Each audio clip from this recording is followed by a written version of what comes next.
바이오 분야 주요 이슈를 짚어보는 바이오 위클입니다. 치매와 암은 인류가 정복해야 할 대표적인 질병이죠. 이를 비롯해 바이오 분야 최신 연구 성과와 동향을 학계와 산업계가 함께 논의하는 국제학술대회가 부산 백스코에서 열리고 있습니다. 현장에 나가 있는 취재기자 연결해서 자세한 내용 알아보겠습니다. 이성규 기자.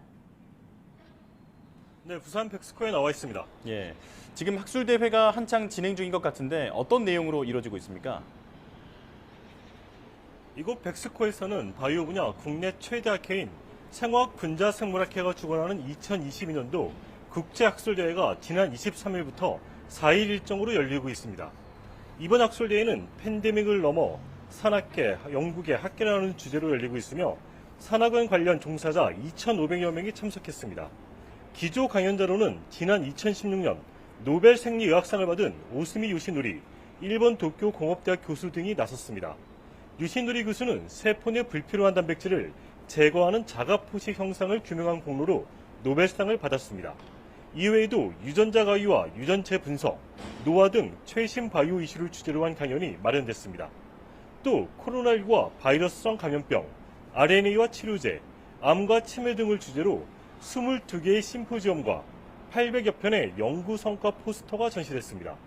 암 분야에서는 차세대 항암 치료제인 면역항암제의 효과를 높이기 위한 연구 성과 등이 발표됐습니다.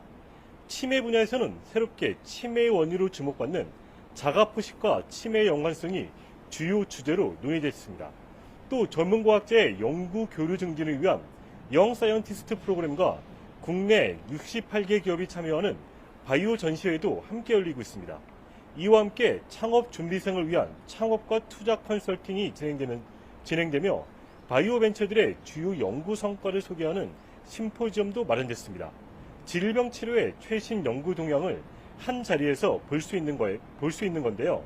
이 가운데 특히 고령화의 근으로 불리는 치매와 관련해 학술대회 발표자로 나선 전문가와 자세한 얘기 나눠봤습니다. 그 치매 원인을 두고 뭐 알츠하이머 가설도 있고 타우 가설도 있고 몇 가지 가설이 나왔잖아요. 네. 지금까지 원인으로 밝혀진 게 어떤 것들이 있나요?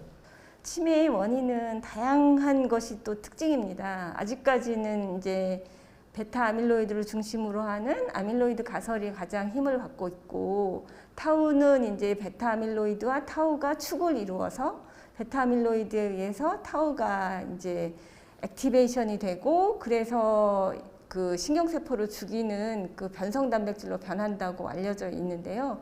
이 두 가지 이외에도 염증이 중요하다는 것도 많이 알려져 있고요. 신경세포 내에 미토콘드리아가 중요하다. 그 다음에 뇌 안에 많은 부분을 차지하고 있는 신경교세포가 중요하다 등등 다양한 원인들이 연구가 되어지고 있고, 그런 증거들이 나오고 있어서 현재 신약 개발은 이렇게 다양한 원인을 타겟으로 하는 그런 신약 개발이 많이 이루어지고 있습니다. 그 미국 바이오젠에 네. 그 치매 신약 FDA 승인 받았잖아요. 네. 근데 그게 이제 지금 뭐 사용이 안 되고 있나 하여튼 별로 평가가 안 좋잖아요. 네. 이게 어떤 이유 때문에 그런 거고, 이거가 좀 시사하는 바는 뭐라고 봐야 될까요? 그 미국 FDA에서 최초의 원인 치료제죠. 이렇게 해서 승인을 내준 것이 임상 4상을 조건으로 해서 승인을 내줬지만 아두카누맵, 그 시판명으로는 아두헬름이라는 그 약이 있는데요.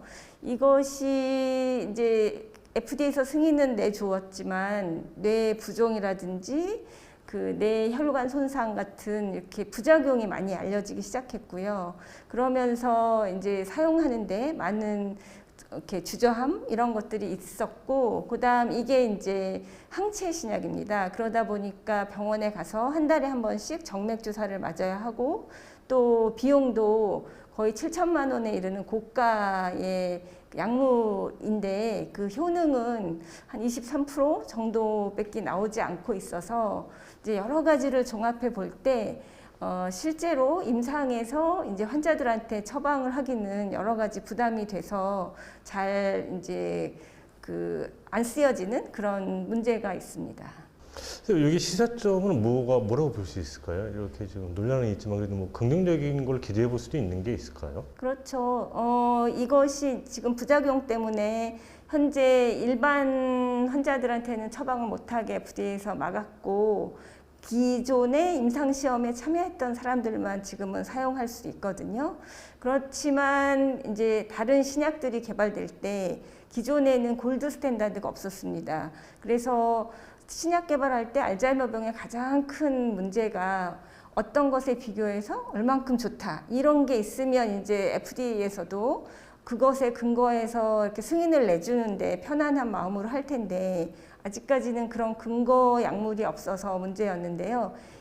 일단은 한번 승인을 내준 약물이 있지 않습니까? 그러니까 이 약물보다 부작용이 적고 효과가 조금만 좋으면 당연히 FDA에서도 승인을 내줄 것이라고 생각을 하고 있어서요. 이 치매 신약 개발 전략 어떻게 접근해야 될까요? 아직까지는 이제 대부분 베타아밀로이드와 타우를 타겟으로 하는 그런 신약 개발을 하려고 노력을 많이 했는데요. 지금 이제 아두헬름의 경우는 뭐 다른 이유도 있겠지만 베타아밀로이드가 많이 사라졌는데도 불구하고 인지 기능이 많이 좋아지지 않았습니다.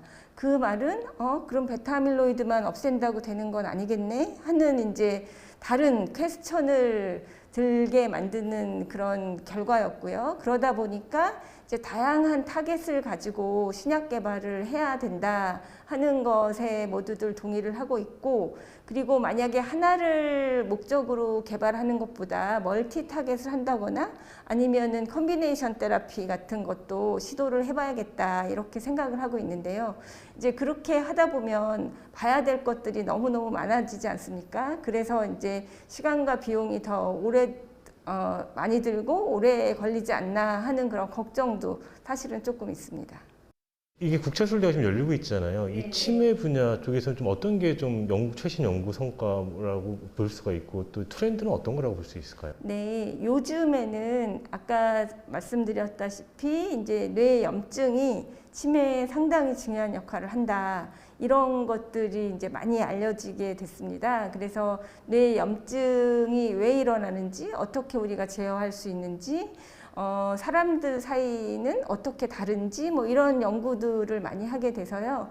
이번 국제학술대회에서는 이제 신경교세포, 그러니까 그동안 신경세포만 연구를 많이 했다면 신경세포 이외의 세포들에서 어떠한 일이 일어나는지를 주로 얘기를 하려고 연자를 구성을 하였고요. 혹시 뭐 그런 연구 성과 중에 대표적인 거 하나만 좀 간략하게 소개해 주실 수 있을까요? 네, 제가 발표할 것을 미리 소개를 시켜드리면요. 저는 이제 그동안은 동물 실험을 가지고 치료제를 이제 쭉 그 효능을 평가를 했다고 하면은 요즘은 동물과 사람이 다르기 때문에 동물에서 나온 결과를 사람한테 적용했을 때 결과가 다르게 나오는 경우가 상당히 많았습니다. 그래서 그러한 문제점을 없애기 위해서 환자의 혈액에서부터 뇌를 이렇게 모사할 수 있는 그런 뇌 오가노이드를 만들었고요. 이 뇌 오가노이드를 가지고 약물을 스크리닝하는 그런 플랫폼을 구축하였습니다. 그래서 이번 국제학술대회에서는 그 중에서 미세 악교 세포를 만들어서 제가 그 미세 악교 세포가 어떻게 그 사람의 유전자 타입에 따라 다르게 활동을 하는지, 그리고 그게 뇌 염증 반응과는 어떤 연관관계가 있는지, 그다음 치매의 원인에는 어떻게 기여를 하는지에 관해서 주로 설명을 드리고자 합니다. 기존에 이제 치매 신약이 승인된 게 있어야 되잖아요. 근데 사실상 지금 승인된 게 없다고 볼 수가 있는 거잖아요. 이미 승인된 것도 효과가 별로 없는 것 나타났으니까. 그러면 어떤 약들을 선별해서 이렇게 처리할 수 있는 건가요? 그래서 저희의 지금의 전략은 그 약물 재창출이라고 리퍼포징이라고 해갖고요. FDA의 다른 질환을 타겟으로 승인된 약물들은 이미 독성이 다 그 통과된 약물들입니다. 그래서 그 약물들이 알츠하이머성 치매에 효과가 있는지를 이제 이 뇌 오가노이드를 가지고 봅니다. 그래서 그렇게 보는 게 하나의 전략이고요. 두 번째 전략은 기존에 임상 1상까지 통과하고 다 임상 이상에서 효과를 보지 못해서 이제 중간에 그 멈춘 그런 약물들이 많이 있습니다. 그런 약물들은 과거에는 실험 디자인이 조금 잘못돼서 그런 것들이 많아서 그런 것들을 가지고 다시 효능이 있는 것들을 찾아보려고 하는 시도를 하고 있고요.